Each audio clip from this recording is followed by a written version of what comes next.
What is chicken pox? This is a question that many parents need to know the answer of. What is chicken pox? It is something that is life-threatening to your child? How do you know what to do when you think your child may have chicken pox? The questions can be numerous because all good parents want to protect their children from harm.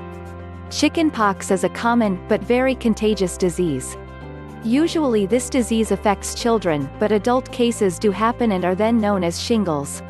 So, what is chicken pox? The illness, medically known as varicella, is a common viral infection.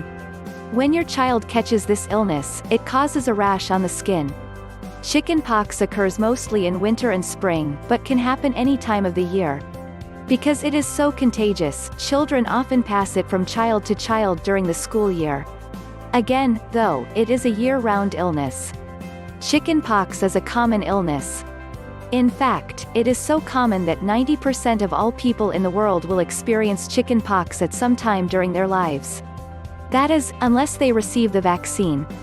The seriousness of this illness is usually low in healthy children.